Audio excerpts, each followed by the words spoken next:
విశాఖలో జోరుగా పేదల పట్టాల రిజిస్ట్రేషన్లు జరిగిపోతున్నాయి. 2018లో భారీ సంఖ్యలో మహిళల పేరుతో కూటమి ప్రభుత్వం పట్టాలను అందజేసింది. అయితే ఆ తర్వాత వచ్చిన వైసీపీ సర్కారు లబ్ధిదారులకు రిజిస్ట్రేషన్లు చేయకపోవడంతో వారి కల కలగానే మిగిలిపోయింది. లబ్ధిదారుల పట్టాలకు రిజిస్ట్రేషన్లు చేయాలని ఇప్పుడు కూటమి ప్రభుత్వం నిర్ణయించడంతో రిజిస్ట్రేషన్ల ప్రక్రియ జోరందుకుంది.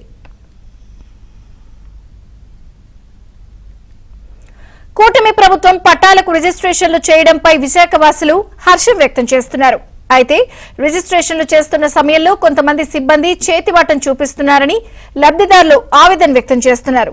ప్రభుత్వం ఆదేశాల ప్రకారం ఈ ప్రక్రియను నిర్వహించాలని, ఆ అధికారులు సిబ్బంది ఎక్కడ అక్రమాలకు పాల్పడకుండా రిజిస్ట్రేషన్లు చేయాలని కోరుతున్నారు.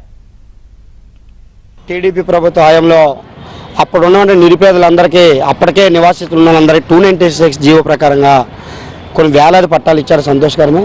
ఇప్పుడు ఈ ప్రభుత్వం ఆ పట్టాలను మళ్ళీ ఇప్పుడు గత గవర్నమెంట్ పక్కన పెడితే ఇప్పుడు రిజిస్ట్రేషన్ చేస్తూ ఉంది.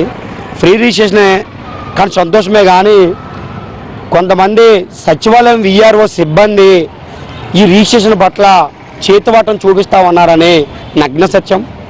అనేక డబ్బులు వసూలు చేస్తూ ఉన్నారు. దీనిపై మండల స్థాయి, జిల్లా స్థాయి అధికారులు దృష్టి సారించాలని చెప్పేసి కోరుతాం. కూటమి ప్రభుత్వం తరఫున ఒక మంచి నిర్ణయం తీసుకున్నాను. ఏదైతే ఇల్లు పట్టాలని ప్రజల్లో ఆందోళన ఏదైతే ఉందో, ఏదైతే కాంట్రవర్సీ లేనిది, కొంతమంది సొంత డాక్యుమెంట్తో ఉండవచ్చు, కొంతమంది అన్నదమ్ముల ఆశలు విడిపోయి చిన్న చిన్న మొక్కలు స్థలాలు విభజించుకొని ఇల్లు కట్టుకునే వాళ్ళు, వీళ్ళందరూ కూడా ప్రభుత్వం ఏం చేస్తుందంటే రెగ్యులరేషన్ చేయడానికి 100 గజాల లోపు స్థలాన్ని వాళ్ళకి రెగ్యులర్ చేసి ఏది కట్టుకుంటే ఎటువంటి రుసుము లేకుండా ఆన్లైన్ అప్లికేషన్ పెట్టుకుంటే ఎటువంటి ఇబ్బంది లేకుండా చాలా ఈజీగా ఇలా పట్టా అంటే ఇల్లు, సొంత ఇల్లు అనేది ఏర్పరచుకోవడం జరుగుతుంది. జీవీఎంసీ తరఫున మీ ఇల్లుని రెగ్యులరైజ్ చేసే అవకాశం ఉంటుంది.